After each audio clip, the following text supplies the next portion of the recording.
too noisy. I said, you don't have to be around me. Friendship may actually go beyond just relating on a superficial basis. There's the adage that says, show me your friends and I'll tell you who you are. There are some of us who are not very good at regular visit, but because they are friends, you have to, in order to maintain that friendship. The emotional state of the parents is usually directly proportional to the emotional state of the children.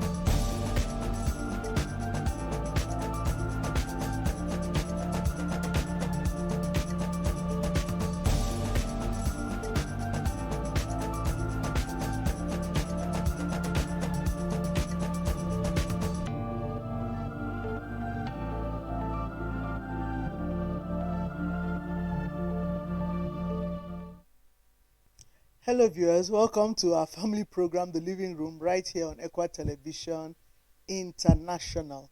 My name is Amaka Ocheke, and today we would want to talk about something that I think many families need to know. They are even going through the problem, but probably don't know that they are going through it. And we want to increase or create awareness so that parents are better informed and can take better decisions. So sometimes our children are not performing in school the way we want them to perform. They're either not doing very well or not doing as well as we want them to. They seem not to understand what the teacher is saying, or they don't seem to be cooperating with the teacher in school. And we realize that many of those children have learning disabilities, which many parents are not aware of. So that's what we want to discuss today, so that you have the right information and take the right decision or action for your child, so that your child can thrive and do as well as a child should do. So with me to discuss this is an expert in the matter, though we've been seeing her, but today we're going to see and hear another side of her. Mrs. IB Namo. IB, welcome. Good evening, viewers. Yes. So IB is an educationist, as we've said before, and she has a special interest in children with learning disabilities. So she's going to talk about it and increase or improve our information so that we can do better with our kids. So IB, just out of curiosity, what even made you interested or come to that field of working with children with learning disabilities? Well, I've been teaching for a while.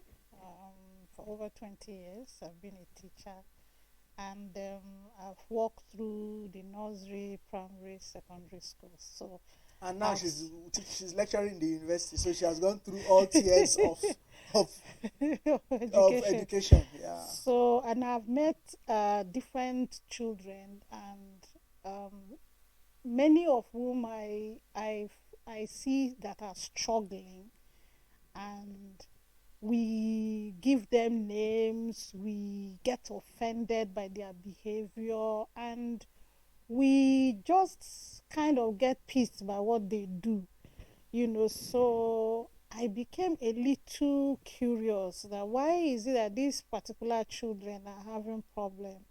Because they are normal children, they are not sick, they don't even have a mental health challenge. But it's just that they can't cope with learning. There's something that is not connecting in their learning abilities.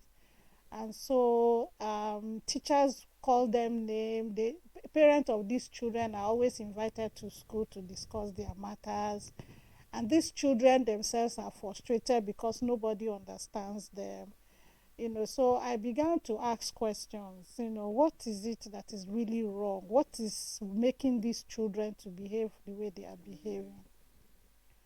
So I went to for a program in Ibadan, University of Ibadan, and somebody raised an issue of children with learning disability. And when she gave the talk, after she finished, I was like, okay, there's something about this particular children. So I started researching on my own, and I stumbled on a lot of things that could be wrong with these children.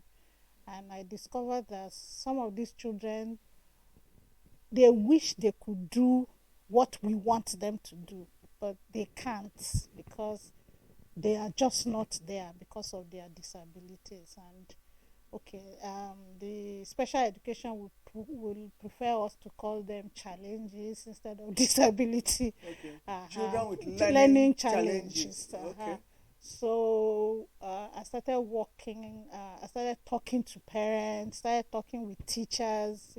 And we started discovering that we have a lot of them, not even some, in our schools and in our classes.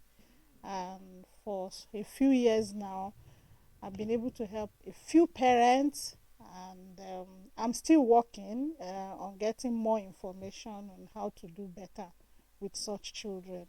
And I know that with my work, I have been able to meet with people who are also well trained in that field. I am in training, and that's how I came about learning disability, and I have loved it. I feel like my counseling area should be that particular area because parents, children, and teachers are suffering. Okay, so you found ministry. Okay, that's great. So, I'm just raising this because one of the things we talked about the other time was finding a purpose for the year, God's purpose for our lives for the year. And from your story, it's apparent that in what you're already doing, God will show you other things to do. But you need to start somewhere, not sit in your house and fold your hands and hope that powerful ministry comes your way. And now powerful ministry has come. Okay, so when we're saying learning disabilities or learning challenges, put it better, what exactly do we mean? Well, it's a condition in children that could affect their intellect. It could affect even their motor skills, their sensory skills. It could affect their mental ability to process information. It could affect the way they see things in class. Some of them, it might even be that they are finding it difficult to connect language, to differentiate between somebody who is speaking to them and other people who are just talking around them. Yes, so there are various types of learning disabilities, and it's a condition where the child is in a particular intellectual space that is not normal with a very irregular child. Okay. Yeah. All right, so let's delve in. Right.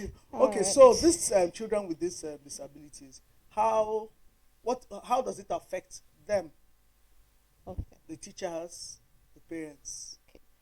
Before we go into the specific disabilities. Okay. The children with learning disabilities, the children are usually frustrated. They feel useless. They feel nobody understands them. They feel that they don't understand what you are doing.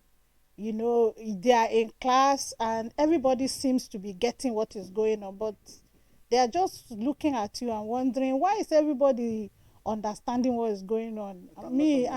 I don't get it. What are you people doing here? And so they are lost. They are lost in class. Some of them, like those ones with attention deficiency, they are sitting in class and they are gone. They are into another world, thinking of other things, and the teaching is going on. And suddenly, when you talk to them, they just come back to life and they are wondering, okay, was there something that was happening here all the while?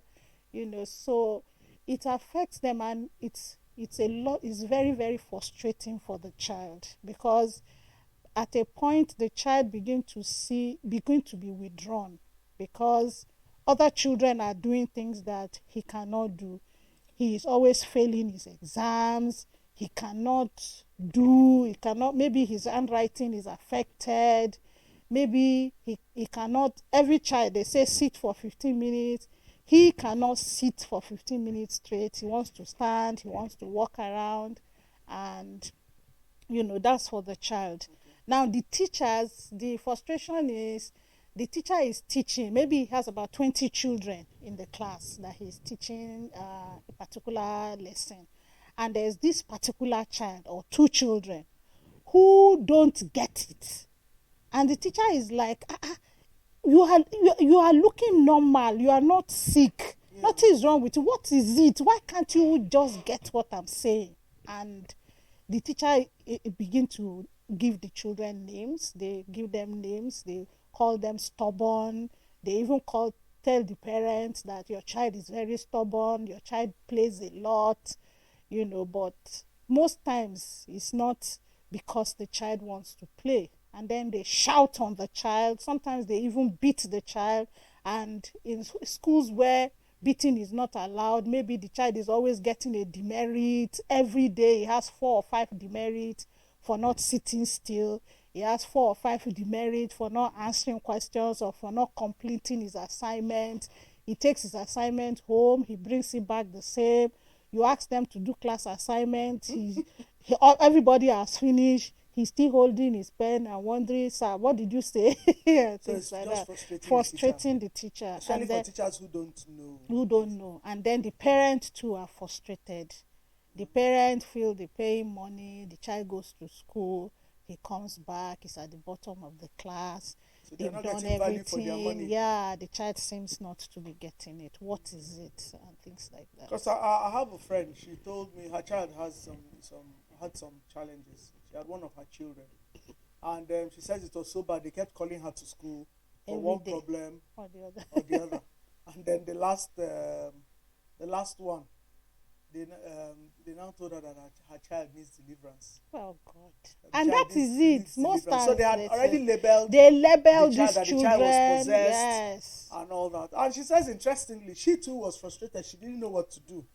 Then, interestingly, she said somebody gave her some material to read, and she said, lo and behold, as she was reading it, she saw her child inside the it. Yeah. That she was the one that made the diagnosis of what was wrong with her child. She now said, took her child to the doctor to say, this is what is wrong with this girl.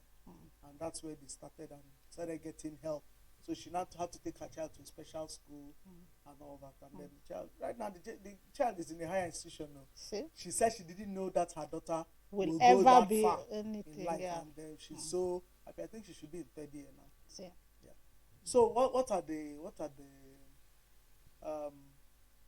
okay, so parents, the disabilities themselves. So I'm just saying, parents out there, please pay very close attention to what we're going to say from now, because you may hear and realize what exactly has been your child's problem over these years that you have not been able to solve. So now, God is bringing help your way. So pay attention. All right, Mrs. Namo, can you tell us about the learning disabilities? Okay, I'm going to mention, there might be more, but I'm going to mention like 9 today. And explain them briefly, each of them briefly. The first one I'm going to be mentioning is dyslexia. Dyslexia is very common. It's a language disability. That common? Yeah. They said about 80%. Wow. Yes. It is because like the causes, people have wondered what are the causes. Most of the causes are risk factors. They are not really something you can point out and say. Many people can have that risk factor, yes, but not everybody is going to have it. Yes. So it's a language disorder. The child has difficulty in speaking or reading. Okay. You see a child, you go through. Maybe his mate starts talking from 1.5 years or 2 years. This child may stay till 3, even 4 or 5 before the child starts talking. And then even when the child starts talking, the child talks very slowly, not regularly like other children. And they also have a problem processing words. And, so when they talk, you see them changing languages and talking as if they don't understand. The words are not just coming out as she should come out. Okay. That's for dyslexia children. Then we have the dysgraphia children. These ones are children who find it difficult to spell words correctly. Sometimes when they want to spell a word, they spell it as you call it. If you ask them, and you will teach them over and over and over again until maybe you use the method that will put it in their brain. Yes, if not, They will spell like that. There are some children who will write P like 6. You see, they will write their P facing this way. Okay. Every time you ask them to write a P, Because in their brain, that's how we see it. Every time you ask them to write a word that has P inside, their P will be facing this way. You will struggle and struggle. You will teach them. You will think that they have gotten it. They will write it. But next time you give them maybe a sentence, you will discover that maybe about 3 or 4 words that has P and facing the other direction. They struggle a lot with it. And then we have the dyscalculus. These ones, they have problems with numbers. When you put 2, 3 numbers together, they are confused. Everything is gone. They can't understand why you will say 2 plus 2 is 4. Okay. They will turn it over in their head. They will. In fact, there was an Indian movie about a dyscalculus child who was, when they told him that 3 plus 3, and then he was imagining a movie where something like 3 was written and another thing was written, and so he drew that particular thing as the answer to 3 plus 3. So that is the way those children think. So they don't get anything about numbers confuses them. Okay. So sometimes you need to use cardboards. You need to actually carry bold numbers to show them before they can. They won't learn like other children. We also have those one who have APD. They call it auditory processing disorder. These children have problem processing information and sound in their head. When you are talking to them, they are looking at you, but it's more like they are not hearing. You talk and talk, they find it difficult. If 2 people are talking, you are talking to him, and another person is talking somewhere, he will not be able to know the difference between which one should he take, which one should he not take, who is actually talking to him, because it's more like the 2 people who are talking, the 2 things are jamming up into his head. So most of the time, children like that need a very quiet environment to learn. Okay. And they then don't need any distraction. Yes, they don't need distraction. We have the LPDs. We have those ones who have non-verbal hearing disorder. Those ones, they may need a medical attention because of their ears. They may need to go for assessment of hearing and correction. Then the visual perception, those ones whose everything seems blur. Most times when they are seeing things from afar, it's looking blurry. They don't understand what is going on. And then we have the dysprasia. Those ones, they find it difficult to write. When you write on the board and you ask them to copy, it's trouble. That's when trouble starts. They will stay there with the biro. They cannot connect the board with their hand and the paper that is in front of them. In other like society, like in the UK and in the US, what they do is they give children like that computers to work with. They can type. If you ask them to type, they will type. But if you say write, when you say write, it is a problem. They will hold the biro and you see their hands will even be shaking. Another way that those children have been helped is to read to them. If you are reading to them, they can write. But when you copy it on the board or you put it in a projector and you ask them to copy, they are just out. They can't connect with the 2. So you need to help such children. And then finally, we have the one I'm working with presently, the attention deficit hyperactive disorder children. There are 2 types of children. There are those with attention deficiency and those with hyperactivity deficiency. The attention deficiency are the ones that will sit in your class. They don't make noise. They don't disturb anybody. You can teach from now till anytime you want to teach. They won't ask questions. They won't say anything, but they are not hearing you. They don't even know what you are doing. It's more as if they are present in awake. the body and absent in the Yeah, spirit. they are awake, but they are sleeping. So most times, such children, they are very difficult to deal with because they are not causing trouble. They are, in fact, even to beat them, you yourself will be feeling bad because he is not making noise. He is not fighting anybody. He is not just in around. His attention, that's why his attention deficiency. His attention is very low. So for such children to learn, you have to break subject into very small pieces. You can't make them listen for 30 minutes. So a class of 40 minutes does not work with them. If you put them in a class of 40 minutes, before you go on for 30 minutes, they are gone. Except you are going to involve them in doing something actively during the class. If not, when you put them in the class where you will say, are you hearing me? Do you understand? If he even heard what you said, he may nod his head and say, I understand. But when you go through, you will discover that he didn't understand because he is not present in class. Now, the other part of it is the hyperactivity ones. Those ones, hey God, these children are very nice children, but they are plenty. One child, very many. That's the way I usually categorize them, because they are the ones that you give them a task, they want to finish it on time, and they don't finish it. So they will rush through, do it haphazardly, quickly package it so that they can go on to another thing.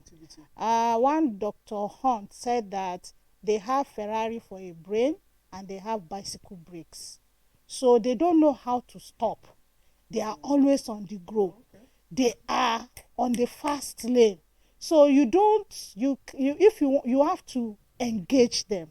If you don't engage them, you will lose. They will scatter your class. When I started teaching in the nursery school, we used to have a child like that. We will even carry a chair, put the child and tie the child just so that the child will sit there. He will now start doing the chair so that the chair will start jerking and making noise and disturbing the class, because the child in his brain is on the go. He doesn't know what stop means. So such children, you have to design a program that will help them to always be working. The only time they are quiet is when they are sleeping. There was a book we read in one of our training. We call it Hattie Be Quiet, Hattie Be Still. It's the story of a little boy who has hyperactivity. And the boy at home was always scattering things. He was disturbing everything. So every day the mother would be screaming, Hattie, be quiet, Hattie, be still, just for 1 hour, just for 10 minutes, just for 5 minutes. The mother is always complaining. So one day, Hattie decided to make the mother happy. So he went and lied down and kept quiet and put a clock in front of him for 10 minutes. So the mother came and saw Hattie quiet. Hattie, are you okay? He didn't say anything. She checked the temperature. Hattie is fine. She went down and checked everything. She did everything. There's nothing wrong with Hattie, but Hattie is not talking today. The mother became worried and was just trying to connect whether something is wrong with Hattie, not knowing that Hattie's eye was on the clock. The moment it reached the 10 minutes, the mother was downstairs and she heard things started jumping and breaking. The mother came up and said, Hattie, be quiet, be still for just 10 minutes. Say, but I just did. So they are like that. They are always on the go. They don't know what it means to stop. They don't know it until you teach them, until you train them, until you write a schedule for them and supervise the schedule. Because working with such children means being involved with them on a daily basis. If you write a schedule for them and just hand it to them, they can't work with it. You have to be there to supervise the schedule. That's one problem with those children. Well, I've mentioned the 9 places. Yes. Yeah. So from what you have said, it's apparent that there are many children who have been labeled stubborn. Yeah, who are not actually They stubborn. just have learning disabilities, Exactly. and people don't understand them. Exactly. Both the teachers, their parents, and even the children themselves. Exactly. So we've created that awareness that some of these your so-called stubborn children is learning disorders. Those are children who don't like, who say everything maths, they will fail it. Yeah. It may be that they have a learning disorder, and you must look at it. Yes. So okay, so for this kind of children, if a parent now listening sees that this thing sounds like my child, though, Yeah. what do they do? Going from there, Well, there are diagnoses that can be done. where do you go to have diagnosis made? In Jos right now, we have there's a center that I have talked with one or two times. Talked with the person in charge. Cluster for Kids. It's around Rayfield. She does a lot. She can refer you to where you can get diagnosis. I have a lot of young persons who work with me too. If you come, we can diagnose your child for you to know what the problem is. You can go online actually to find out how to diagnose. If you just type how to diagnose a child with learning disability, or you have to know what are you suspecting. So they can send us a message on our Facebook page, Yeah. on YouTube, and we'll get back to you. Yeah.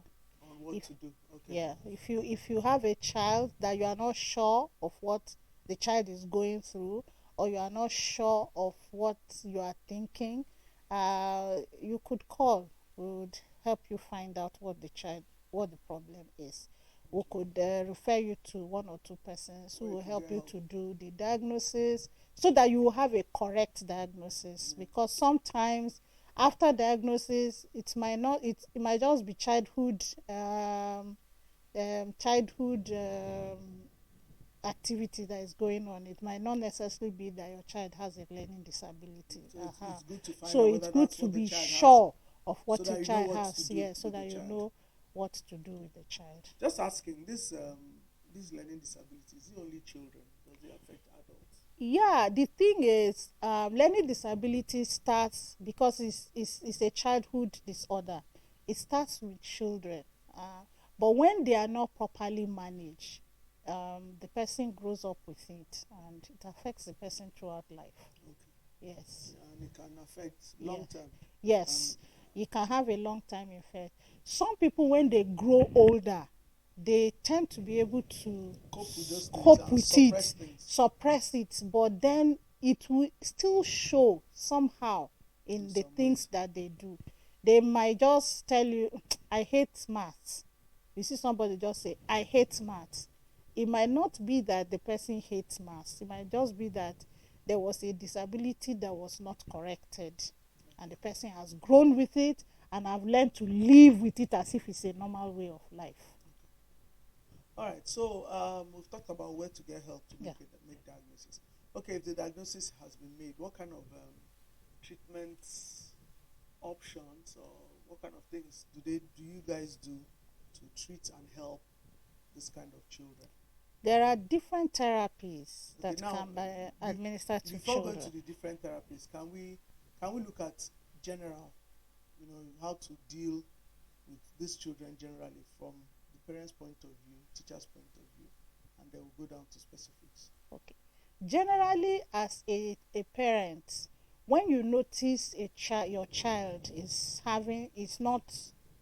not performing very well educationally, and you notice that the child is not doing, like, maybe there are 2-3 children in your house, but there is this particular one who seem to be not doing different. You should, instead of getting angry, beating up the child, or sidelining the child, or calling the child name and say, you will never amount to anything, you are a very useless child, look at you, look at your brothers, look at your sisters, what is wrong with you? I think you should sit down and try to talk with the child and try to, maybe the child sometimes will even blunt out their frustration. Mommy, I'm not getting it. I don't understand what is wrong with me. I'm not, because most of these diagnoses can be gotten from the age of 6. Oh, yes, okay. Because a child who is under 6 may not really be properly diagnosed. So because at the age of 6 they That's can when talk. real school starts Yes, too, they and when can they're talk. maturing. They if they are frustrated, they can tell you they are frustrated. So as teachers, if you notice a child with that problem in your class, you should talk with the child, talk with the parent. Both of you can come together and then begin to seek help for the child, instead of just name calling the child, or Shaming the calling child, her, shaming insulting the the child, child, or or punishing the child. calling for deliverance for Which the many child. people do. Okay, from the teacher's perspective, what would you advise teachers to do? I feel like schools, especially, I don't know of public schools because that's a government problem, but I feel like private schools, if it is possible as a private school, you can call for training for your teachers. It's so that they will have a first aid information. It's not like they can be able to help the child, but at least they can spot a child that has a problem, and then they can now advise parents to look for help. So I'm thinking that proprietors should call for training on how to detect if a child is having a problem, on how to show love and concern for the child and the parent, and how not to put down a child in the class because a child is displaying a particular disability. But I think aside from even if a teacher is not working in a private school, is working in a government school, yeah, and you are a Christian that understands that this teaching is a ministry for you, I think you should be deliberate to seek information, yeah, to know how to handle those children. I know that children are not always stubborn. It's not just stubbornness that makes a child not to learn, do well, or laziness, or demon possession, as some teachers would say. So that you also deliberately train yourself to be the kind of teacher that will make a difference in the child's life, the kind of teacher that Jesus wants you to be. And sometimes you see the children, out of frustration, they throw tantrums. They become hardened. They can even have criminal tendencies because nobody is understanding them. So they want to do things that will make you look at them. They will destroy things. Yes, they will destroy things. All they are doing is they are saying, look at me. I don't understand me. I have a problem. Help me. And if you don't help them, we continue to have, and then they can go worse. Wow. Yes. Okay. So yeah. So teachers, schools can call for trainings. Yeah. People too individually can train themselves. Yeah. Okay, if a school wants to be trained or wants to train her teachers, how do they get help? Where do they look for the training? Like I said, for the proprietors, if you think you don't want to spend money, you can go online, get all the information, and train your teachers. Or you can, willing to spend money. But if you can call, Okay, so we DM are willing. Yes, send us a message. We are willing to train teachers. Yeah, I can get you people that will do the training for you and help you to manage these children. Yes. That's great. Okay, now specific things in solving the problems of these children. Okay, like the different children, the ones with dyslexia, those ones who have problems with writing. One of the ways that they've been helped, there was a child like that, because the school don't tolerate. Well, outside this country, they believe in in the midst of a group of people, you can bring out a different person and attend to the person differently, give the person an opportunity that may not be given to all others. So if a child needs to write with the aid of a laptop. You can give the child a laptop, and other children may not have that laptop. And they have an understanding that, okay, this child is writing with a laptop because of his or her deficiency. Okay, but in Nigeria, it's difficult because once you introduce your child to laptop in a class of maybe about 20 children, before you know it, the children go home and tell their parents that there's a boy in our class who is using laptop. The parents start asking the school, why are you giving a particular child a laptop, and our own children, they begin to think that maybe the person wants to show off, not knowing that there's a reason for it. So one of the children that I knew about that was helped, one of the things they did in the school was to read to the child. Yes, to read to the child. And then another thing they helped the child to do was to take the child far away from other children. They discovered that when the child is reading, he will write. Instead of just glancing and writing, he will glance, he will read, and then he will write. So you see, that's a way to help that child. Now, for the ones that are struggling with calculations, a lot of times they need bigger bigger numbers. They cannot work with just the smaller number. They need aids, a lot of teaching aids, yes. Like in special education, for those with auditory problems, they have a lot of teaching aids that they introduce to them to be able to help them to manage their crisis. So all of these things is not something you can sit down here and be talking about one by one. Just so that people have an so idea. just know that your child can be helped. If your child has that particular challenge, the child can be helped. So seek help for your child. Seek help for children in your school. Seek help for children, that you are working with, and it will be available. You can find it in Jos. Yeah, there are also a few things that I think they affect learning that I don't think you talked about. You didn't raise the issue of autism.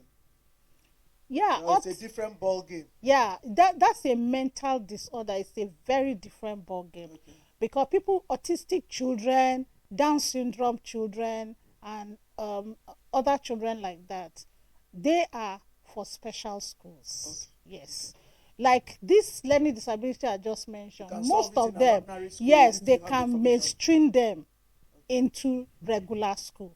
But for autistic children, they need to be in a special school. They can't, especially, it depends on the level. In fact, they can't just function in a regular school. It will be very difficult for them to function in a regular school. I think we'll take an episode one day to talk about autism because it seems to be on the rise. Yeah. And it's affecting parents, and people need to have information. Instead of labeling everything demon possession. Yeah. And I think also in schools, some of the things that may also affect children is their sight. Yeah. Some children really can't see. Some children can't see. Can't see. They have a child is complaining that I can't see the board, and you are saying this big thing I have written. How can you say what is wrong with you? I think one of the things I would advise teacher is to listen. Please, when a child complains about a thing once, twice, 3 times, you should pay attention to that thing. Ask questions. Bring the child to you, maybe during break time, and ask what exactly is the problem. Because teaching is not just about writing on the board, making the children to copy notes, and then giving them texts and then marking scripts. Teaching is getting involved in the life of the children, making sure you know them. Who are these children? If you have 20 children in your class, can you talk about each of them? Can you say something, even if it's not big thing? Can you say something small about each of them? And when you see a child is complaining, you ask. Instead of saying, are you okay? What is wrong with you?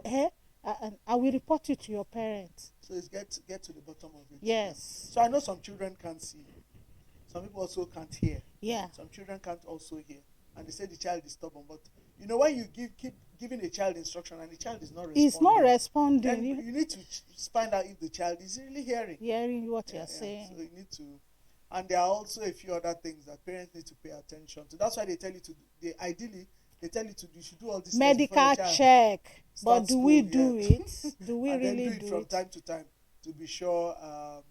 For me, wearing glasses, it was from school that I knew that I wasn't seeing.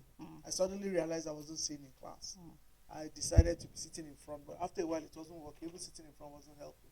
And I complained at home, and my parents took me for eye test and found out I needed glasses. So those things can make a child not to learn properly. Yeah. Okay. All right, Mrs. Namo, thank you so much for educating us. Please, parents, we are pleading with you. If all these issues raised, you realize that your child fits into any of this, please look for help. Don't die in silence, and don't keep your child in a position where your child can't learn and be the best that God wants for that child. So cooperate and do the best you can for your child. And then for teachers too, please, teachers, be nicer. There are many children who are not naughty. They're just in a place where they can't help themselves. And sometimes you are the one who will solve the problem, who will bring the attention of the parents to the problem at hand. Problem at yes, hand. and yes. proffer solution or advice that the parents can take to make a better life for the children. So, Mrs. Namo, any last words before we run out of here? Children are a gift from God, and we need to pay attention to them. And one of the basic ways to listen to these children, a lot of times you feel like listening to children is a waste of time. There are children who are struggling. They are genuinely struggling, and you will not know until you listen. So we need to listen to the children to find out what the problem really is. And like we said, most of them are risk factors. The causes are risk factors. It might be their environment. Because we have children who even are been traumatized, and the trauma has resulted in the learning disability. So we need to find out what the problem is so that the children can get help. So, parents, you have heard. Help your child, help yourself if the child is doing well, you'll be happy. If the child is not doing well, you'll be in trouble. So let's help ourselves, help our children to be able to navigate through learning disability issues or learning challenges issues so that a child can do well and be the best that God has called that child to be. So thank you, viewers, for sticking with us till the very end. Thank you for not touching that dial. We appreciate that you've been with us through this time. So Mrs. Namo, thank you again. And we will still build on this. We're going to come up and talk about other things that affect children's learning and the education of the children. So thank you so much, viewers. And we're looking forward to coming your way again. Same time, same place at Equa Television. Please keep shining for Jesus and be all that God has called you to do till we see you again. Bye.